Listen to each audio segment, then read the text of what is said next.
So, hi, today I'm delighted to be with Karen Hogg and welcome Karen to the Impact Room. Karen's a business coach and mentor and has been experienced working at a C-suite executive level with brands such as AXA, Sainsburys Bank and more latterly the Atlanta Group as a COO, Chief Operating Officer, before taking on the newly created role of a Chief Customer Officer. Karen, hi, lovely to see you again. Hi Michelle, lovely to see you.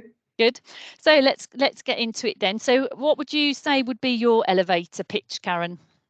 Yeah, I had to think about this actually, because I think, like you said, I've recently moved towards my own business and becoming coach and business mentor. So my elevator pitch really, it hasn't changed. I don't think. I'm really proud to be an experienced insurance professional, which is not necessarily what we set out to do in insurance, but it's an amazing industry. But more than that, I think I joined the industry when I was 16 in the mailroom, and worked my way to board level. I didn't have really any qualifications, so I had to do a master's degree in my late 20s, early 30s while I was working my way up as well, because I felt like I needed that extra credibility. And then I've worked both sides of the industry, so I've been an insurer at board level and I've been in the broker side at board level as well, which I think gives me like really broad experience and a good view of both sides as well. But yeah, so it's not always been a easy or a straight path, but it's an amazing industry. It's absolutely made me who I am today. Yeah. And I'm really proud of the time I've spent there. Yeah, very interesting. I'm sure we'll get into this a lot more, but it's really interesting how you started out and that lack of degree education and sort of where you've got to, as well as a female leader in insurance, because only a few weeks ago I was at the ABI diversity and inclusion event and all of those things were talked about significantly, and today we're much further along, but in some ways we're much further behind, aren't we, in terms of getting people to that industry and getting them to see it as a career opportunity and one which is diverse and from various different backgrounds. That's right. I think so. It's absolutely still a male-dominated world. It's getting better, and I've had first-hand experience of that, and I've been part of it as well. But it's absolutely still male-dominated, in its nature. Yeah. So and different backgrounds, like we talk about diversity in its broader sense. Again, like getting better, but it's far behind other industries. Yeah, a lot of work to do. So we've touched on it. You've had a successful C-suite and executive level role for over 10 years for a variety of financial services and insurance companies. You said both sides of the fence, insurers and brokers. So how do you see the business landscape has changed in that time, and what do you think, I suppose, the key ingredients for business and individuals to thrive, would you say, Karen? Yeah, I think for an individual, it's an amazing industry because it doesn't require degree level education, so you can come into it from school, you can come into it through apprenticeship schemes, you can come into it because you've gained experience elsewhere. So there's not the same barriers that you might find in other industries. So from that point of view, I think it's great. And I think actually the industry works really hard to bring talent in and to nurture it and bring it on. As an industry, I think what's changed, and it's probably been a little bit slower than most, is the digital landscape and the customer expectations. And I think customers want a really good retail experience. They don't want to differentiate between financial services and a high street shop. Yeah. And the pandemic really accelerated that for customers as well, because more and more customers had to adopt how to do things online. And so as an industry, we've been so fixated on how to win customers that we've probably not spent enough time thinking about what's that customer experience like once they come in. So the customer actually gets a very good online digital buying experience.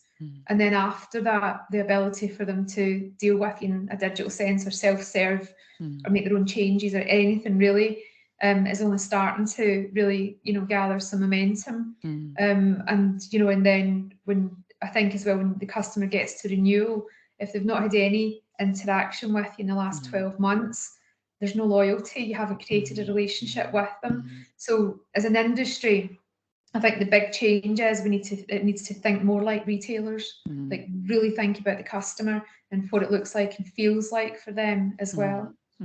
Yeah, I think, you know, when brands talk about removing contact, they forget, you know, that sometimes contact has a value, doesn't it? And, you know, in terms of that retention and loyalty, and let's face it, whilst insurance is really important, it's vital, you know, you're helping people at sometimes their most difficult situation when they've hit a crisis, but it's very transactional. People buy it and that's it. You'll never hear off of them until they claim or renewal. But, you know, like there's no loyalty there, is there? There's no brand advocacy, or, you know, there's no warmth of feeling towards the brand, is there? When a customer's had a claim, because I think actually that as an industry we're brilliant at handling claims, and the customer will generally have a very good experience, and you get huge advocacy if a customer's had a claim, and so it's bridging that gap though. I mean, ideally customers don't want to have to claim, you know, and it's never a nice position to be in. But thankfully you've got that peace of mind, you know, if you do have insurance in place. But you have to create that, you have to bridge somehow that gap where the customers bought from you, you know, in renewal as well. Because there's so much choice. There's so much choice now for customers, and they'll choose. Yeah. Fabulous. Okay, well, thank you for that. So, I mean, your last role was a newly created Chief Customer Officer role, and we're seeing obviously this role grow every year. As we know, this position, it's in its early formation for many businesses and individuals. I mean, what have you learned that you might be able to share about this role and how it can serve a business?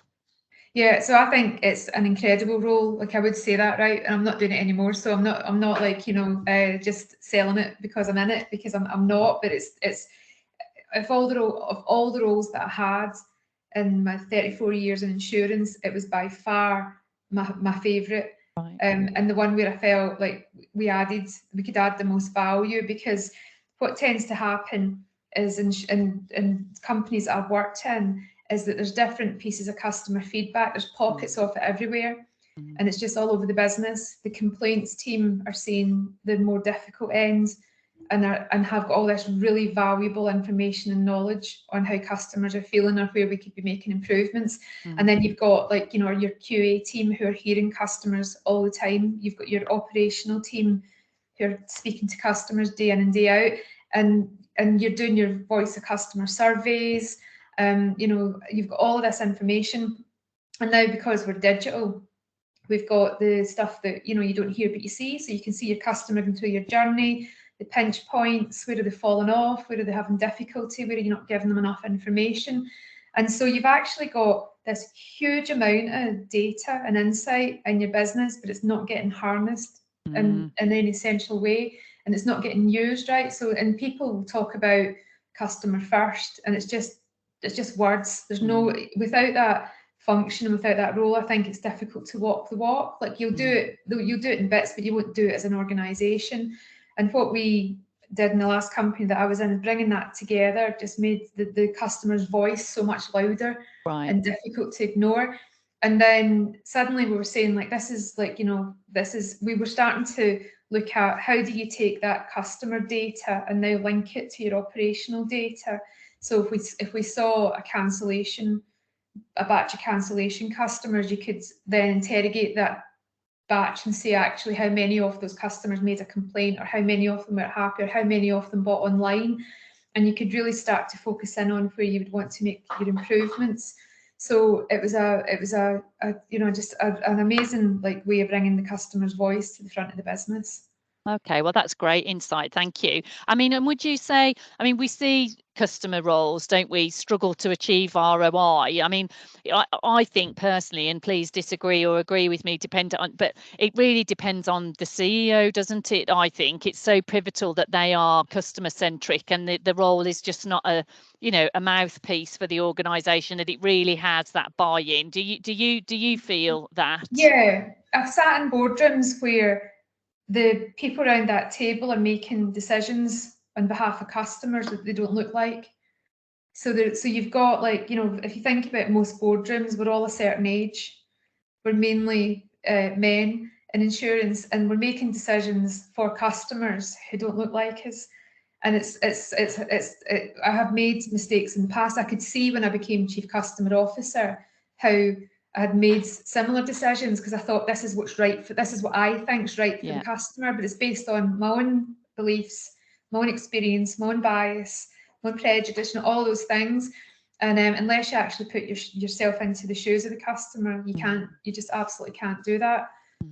So yeah, so I think that's where you see it go wrong. And I think what we did actually was really clever, because in the last company, is one of the things I did was create customer performance indicators. Right. So when you talk about ROI, it's a very financial measure. And so the business will be so used to monitoring key performance indicators, and they're all financial related. So it'll be income, cost, ratio, everything. It'll all be very financial driven, and that's what the businesses look at. And it doesn't tell you whether your customers are happy or sad, whether they're buying more products. And so we created customer performance indicators, we started to look at it and say, well, if a customer's happy, they're more likely to retain. So by measuring their happiness index, are they happy or sad?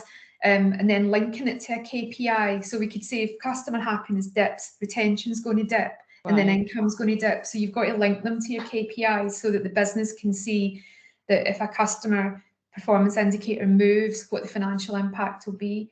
And that was a turning point, I think, for us in understanding how customer behaviour influences the financial performance of your business. And trust is a big one. You've got to ask the customer, do you trust us to do the right thing? And if that trust drops, they won't be your advocate, they won't renew with you, they won't buy additional products. And so getting your trust index up. And then you've got to understand what are the things that you're doing wrong. Don't worry about the things you're doing right. That's fantastic. Just really focus on the things that aren't going well. Really great points there, Karen. Thank you.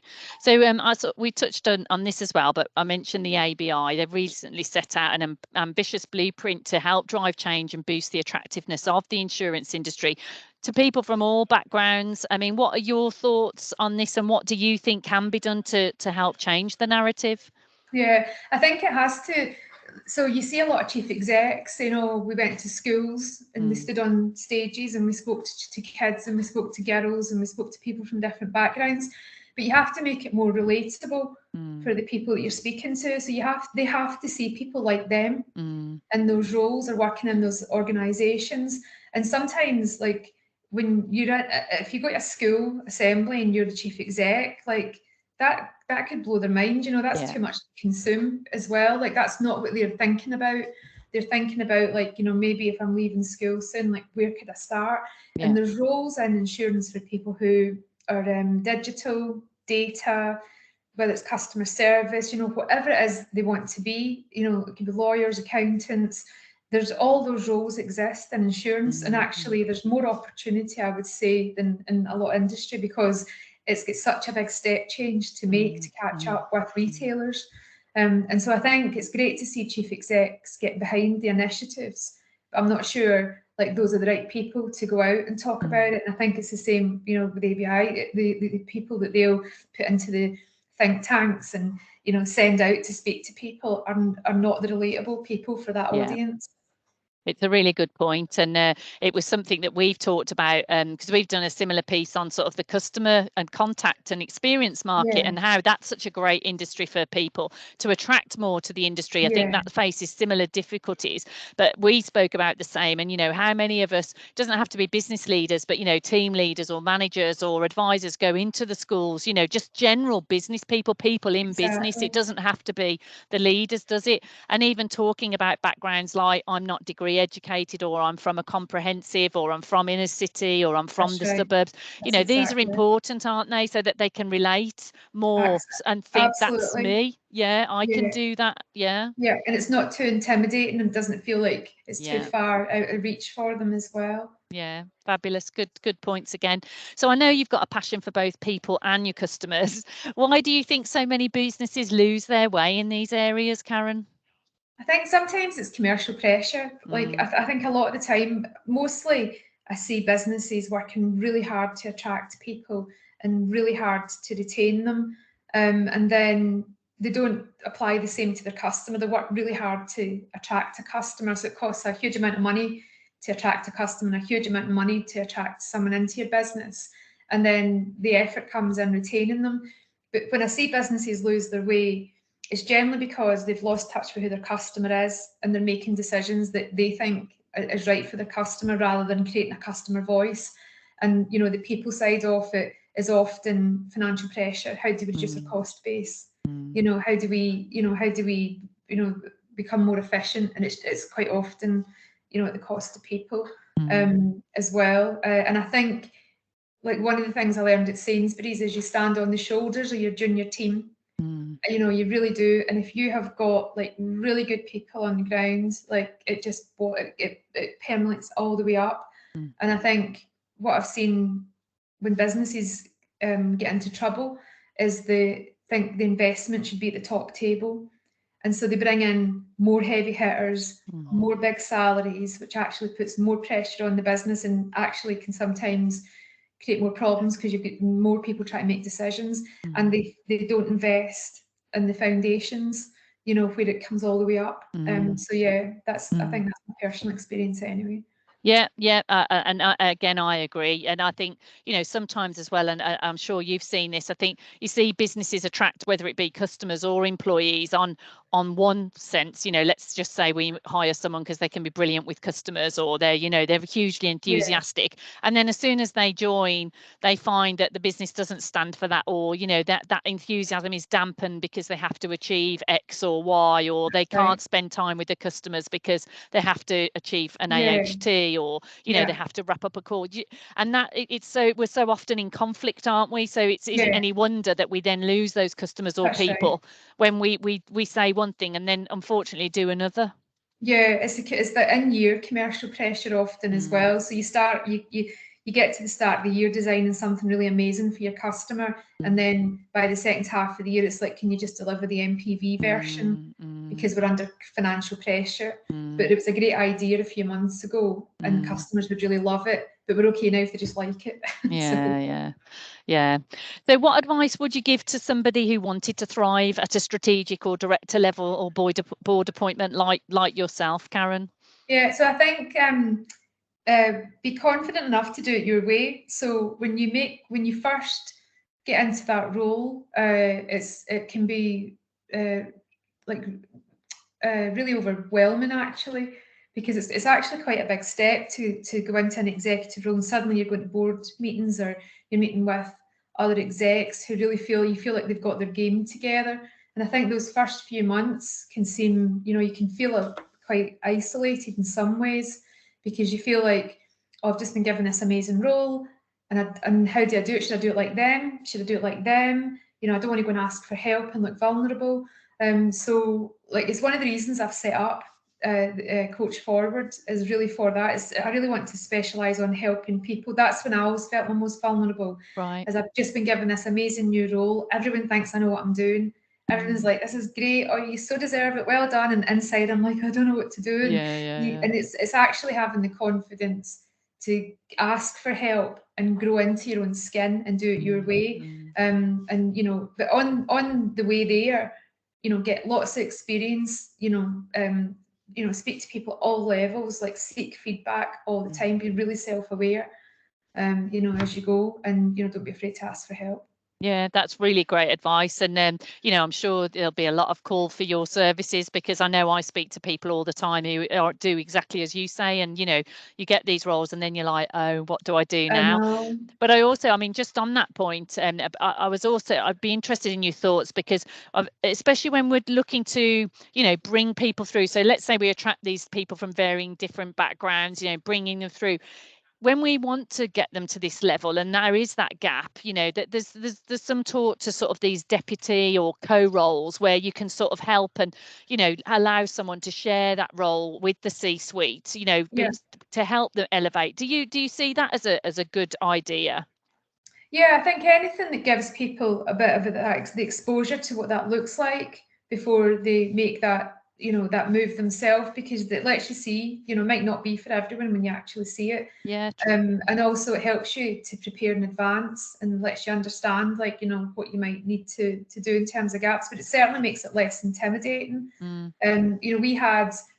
I had an exec assistant in my last role, And really, she was like a mini me, if you like, you know. And then the idea would have been is that we then rotate people in and out of those roles, and it was something that AXA did when I was there as well. And it was leaders that took those roles, right, who wanted to move into the next space, and quite often, you know, it was their first exposure to exec level, but it was the direction they were going in, so they were already, you know, reasonably senior in the business. Yeah, so it's a great initiative. Good, excellent. Well, thank you for that. That's brilliant, Karen. Well, it's been lovely to talk to you and learn more Thank about you. you. So thank you so much for sharing. Was there anything else that you wanted to say at all? No, thank you for your time as well. It was really nice to talk. Brilliant, thanks.